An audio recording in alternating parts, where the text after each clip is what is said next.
Hello and welcome to LaLiga's Insiders. We're going to try to get deep into LaLiga's latest topics, news and information with Gemma Soler, Fernando Palomo with you. You think that perfection is seldom achieved? Well, don't tell that to Real Madrid, who have started La Liga in perfect form, 4-4 after, well, the fourth match day. One team that showed us a golden version of themselves was Barcelona. Real Madrid are alone in the top. They're the only team in Europe's 5 big leagues that have started in perfect fashion. We're going to have extra time, and that deals with John Laporte, who has been having some extra time outside of the field. The start of the Champions League is also a topic in today's edition. Gemma, let's kick things off with the visit by Barcelona to Sevilla. It seems on paper as a difficult trip for any team in any time of the year. This time around, Barcelona finds a struggling Sevilla side, but they come out on top. Easy to say, simple analysis. The goals were the key. They were, Fernando. Hola.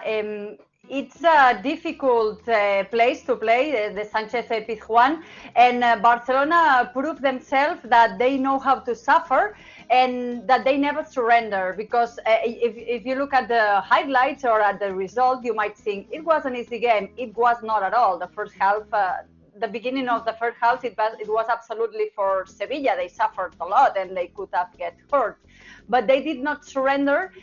And they have something they were missing so much the previous seasons, is that they are really powerful in both areas. Marc-André ter Stegen is back at his best, and Lewandowski is probably the best signing for Barcelona in the last decade after Luis Suarez. He's so determining. He's such a killer, such a powerful striker. So that's how they managed to get a prestigious win, and the third win in a row, and go into the next match day, go after Real Madrid, and go as well as to the debut of the Champions League in a good mood.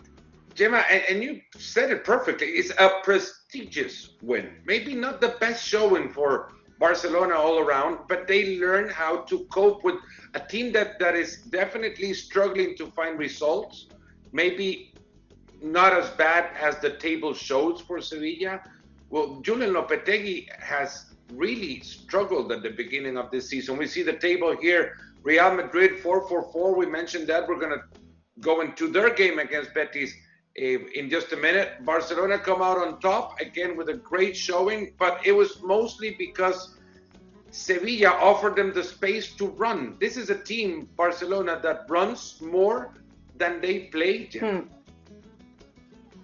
Yes, they run a lot. Actually, if we need to look back in Barcelona's history, it's a very competitive team in both areas, as I was mentioning, and probably that the team who is closest is that Barcelona's Luis Enrique, which is actually the last champion team. We can say that because it's the last team in Barcelona who were able to win the Champions League, and they actually won the treble.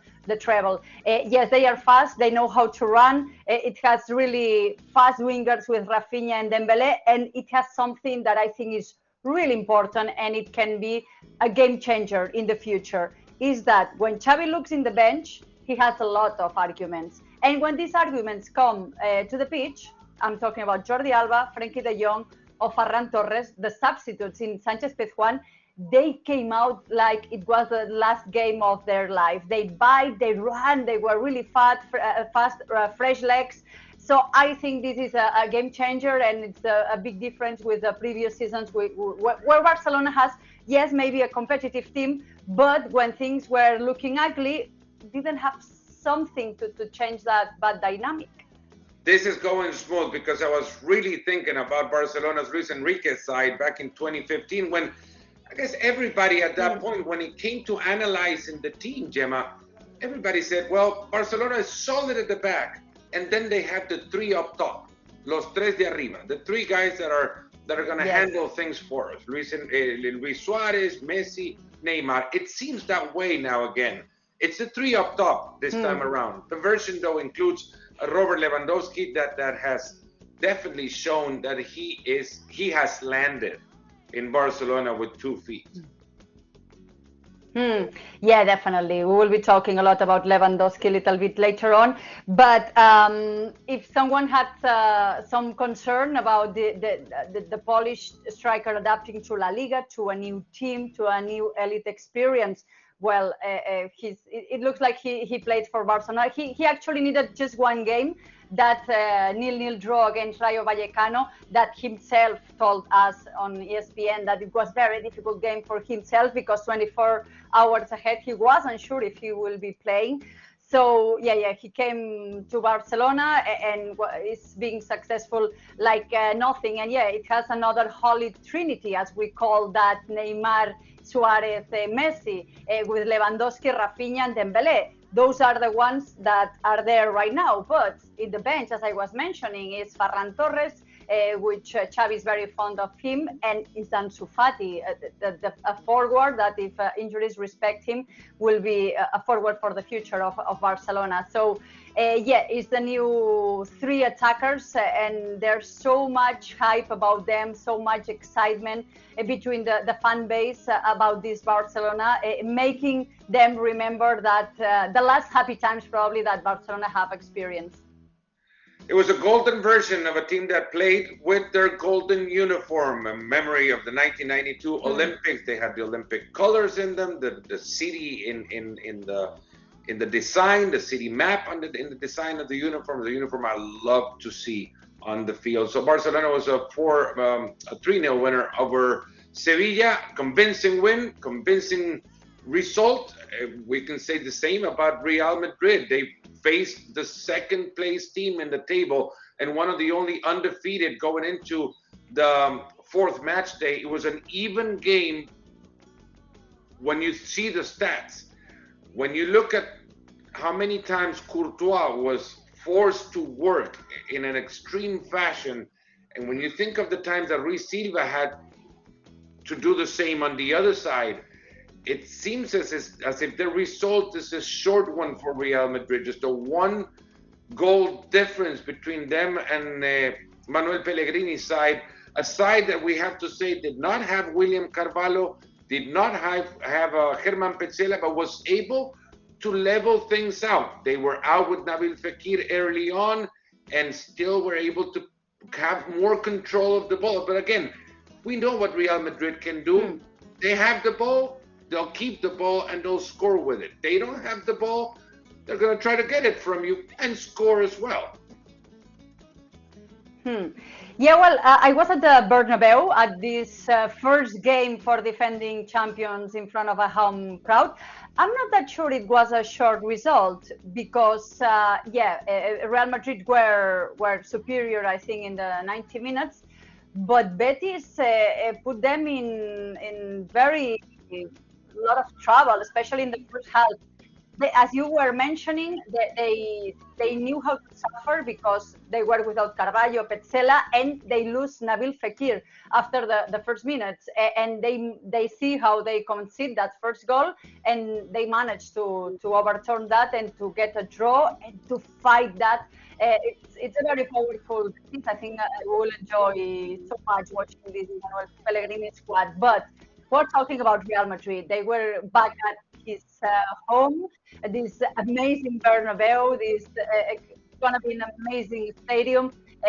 People, the fan base, were very excited. They offered the Champions League and the Cup. It was such a party day, and they are such a reliable team. They have a lot of experience. It has a lot of oficio, as we say in Spanish. They know what to do, how to do it.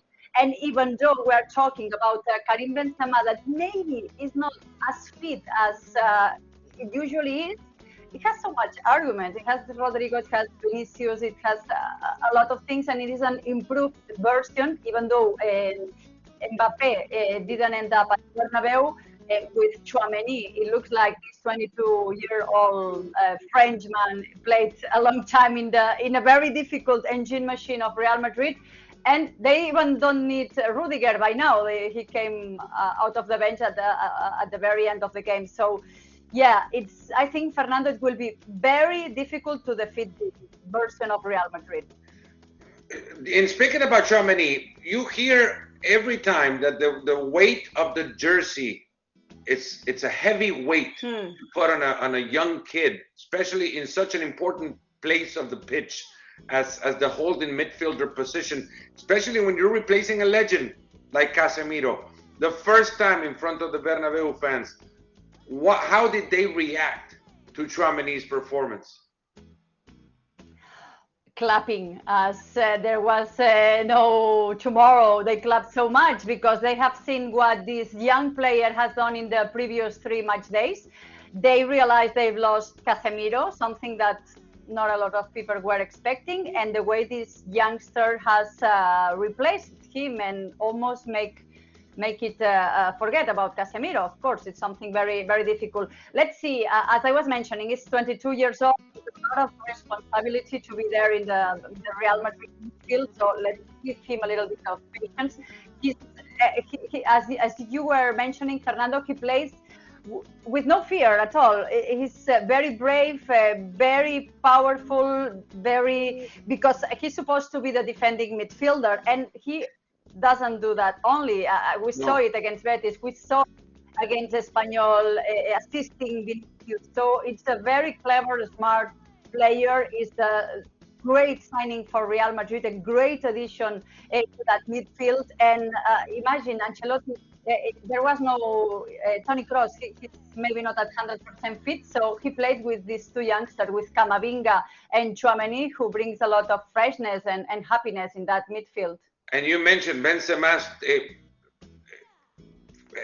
physical capacity might not be at the top level now. It seems like he doesn't run as much as he had last season. Maybe this also has to do with the fact that he's more protected in the back, with more stamina and players that cover more space in Tchouaméni and Camavinga. Not everything was roses for Real Madrid after this win. As Carlo Ancelotti puts it, conceding a goal is a pretty serious mistake. They cut us inattentive on a throw-in, and that was a bad play.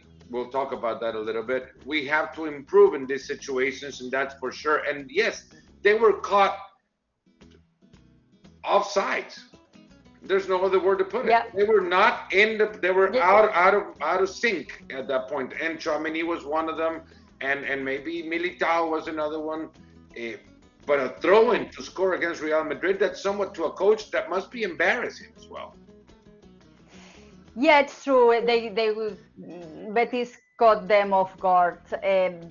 It's true that it was a game that it looked very controlled for Real Madrid. I was mentioning it was like almost a party day at the Santiago Bernabeu. It was a game that it was played in difficult conditions. It was so hot. It was probably the hottest game I've experienced in a long time. Actually, I must say, in the pre-match, I lost my reception because my phone was burning. That's the temperature we were experiencing, because the game was being played at 4 p.m. Madrid time. So it was kind of exceptional game, disturbing game. They start winning and everything looked like a big party, and Betis caught them off guard. It's something you cannot do if you are a professional football player. The defending champion, you are Real Madrid, playing in a home crowd. So I think, yeah, Ancelotti is right.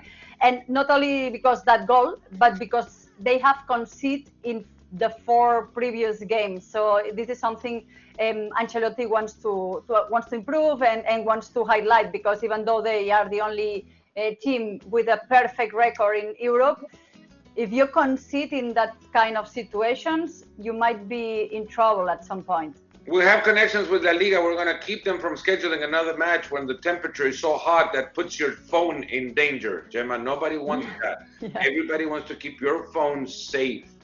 Okay? So don't worry about that. No more games. Especially because I cannot talk back with you guys. So of course. Next time, phone in the shadow. I learned that. We want to keep you in touch. We're bringing cooler next time, right? Put it in ice. I will. If in case La Liga doesn't respond to our call, let's go and straight into the insiders information for today's episode. Champions League competition begins. Victoria Pilsen came out in a group that has Bayern Munich and Inter Milan in it, and you might think they are the minnows in the group. They're probably the least worrisome squad that Barcelona will face.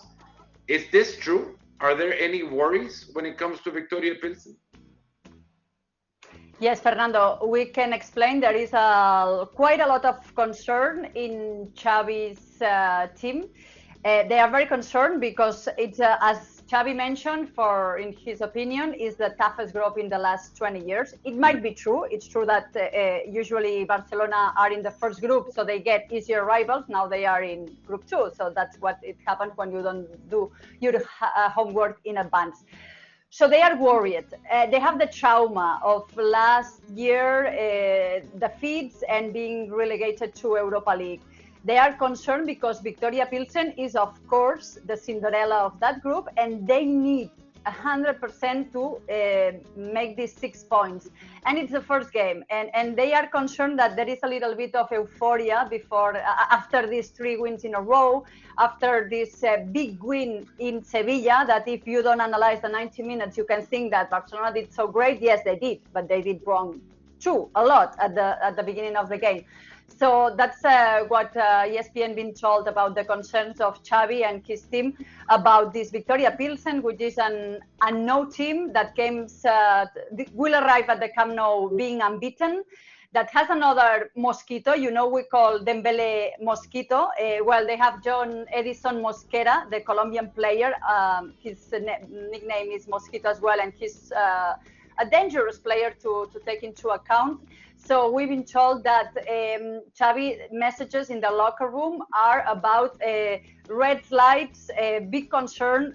Let's be very serious. And as we were talking about Real Madrid, let's don't be take off guard, because any mistake in that game can be a huge mistake in the Champions League. Eric Garcia came off injured against Sevilla. After Sanchez Pizjuan, maybe Andreas Christensen becomes the repellent for that Colombian mosquito when it comes to facing Victoria Pilsen.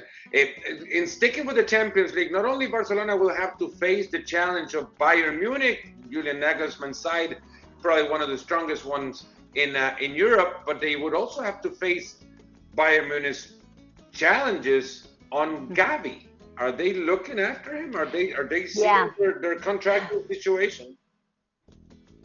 Yeah, talking about trauma, let's talk about Bayern.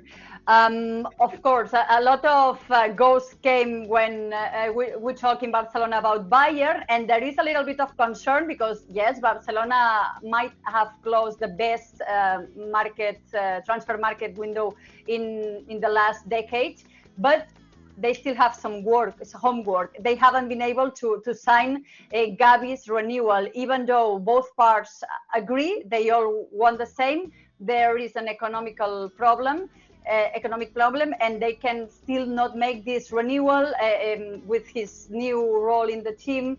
Now that he's grown up, he's already 18 years old.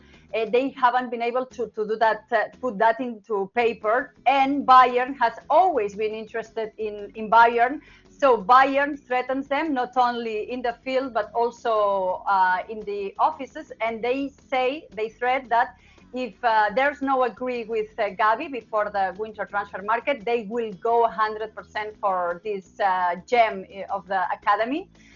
So there is, it's true that Laporte, we'll be seeing it later, has taken a little bit of holidays after closing that difficult transfer market, but homework is not 100% done, and let's keep an eye with this Gavi contract. We know that Ivan de la Peña, sources told us, ESPN, that Ivan de la Peña, Gavi, the board of members of Barcelona, they all want the same. Gavi being an important piece and important contract at Barcelona, but it's not done yet. We'll stick with something somewhat related to Bayern Munich. Bayern Munich sold Robert Lewandowski to Barcelona. That's it. We're going to stop talking about Bayern Munich now, and we'll talk about what Bayern Munich has missed so far at the beginning of this season.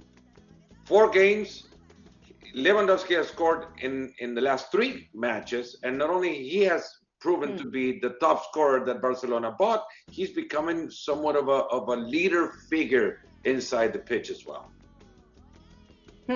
He is a little figure. He talks a lot with the youngsters, with Gabi himself, with Rafinha, with the new ones. He's a leader. He doesn't want to escape that responsibility as a mature player as he is.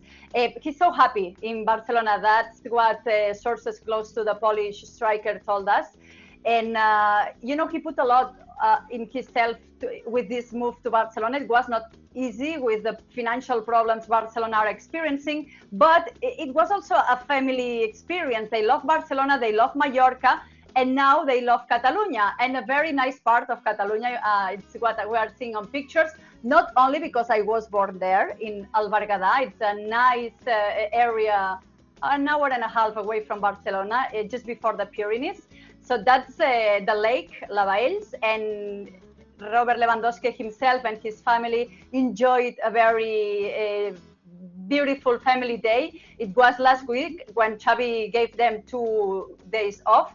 They were swimming in the lake. They were eating in this delicious restaurant of Catalan cuisine called L'Estany Clar. And actually, not only that day, but on Sunday, Anna Lewandowska, his wife, she was back to the same lake. And they are enjoying so much the experience. I've been able to talk to some of the neighbors who ran into Lewandowski that day. They say he was very correct, but he was a little bit cautious. But there is an explanation, because that day, it was just the day after where Aubameyang had this terrible incident at his home. He was robbed. Let's remember Robert Lewandowski, they steal his watch as well in the Joan Gamper Sports City. So he was correct. He signed some autographs, some pictures, very few because it was a work day, so there was not so many people there in Lavaels. But he's so happy to this move to Barcelona, and that's what sources told us, that he's living the perfect experience because it's working well, the things in the field, and off the field, his family is having so much fun as well. Well, we're going to close this one out with somebody who was having a lot more than fun.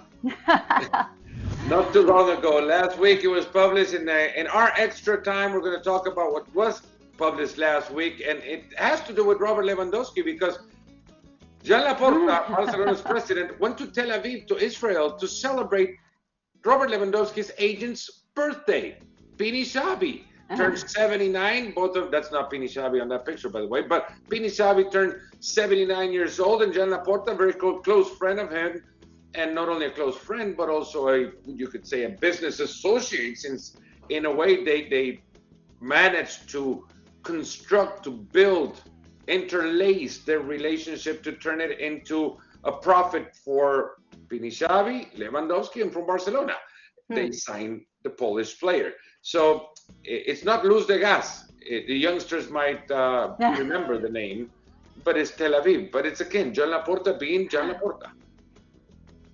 Yeah, but this is party, this is having fun, but this is making business too, because of this character, friendship person that Jean Laporta is, he has a good relationship with Lewandowski's agent, and I'm sure that was a key aspect as well when the negotiations for his move to Barcelona.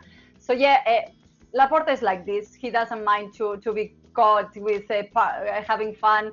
And wouldn't you be having fun, Fernando, if you put a lot of money of your pocket to be able to register Koundé, and then you manage on the very last day before the exams, I mean the closing of the transfer window, you do the homework, and then you have that money back? You need to celebrate. And also his eye is much better, so I think he can celebrate. So he has fun. But let's remember Gabi's contract, Jan. It's either that or makeup when it comes to his eyes. But if you're going to celebrate, why don't you bring the real MVP of the transfer market and celebrate with Matteo Alemany as well? In the end, he's the most important player so far. Well, him and Jaume Rodas, but we're going to leave that to another episode. Gemma, thanks so much. Better. Okay, thank you. Bye-bye. This is it for LaLiga Insiders. We'll see you in the next time around. Take care.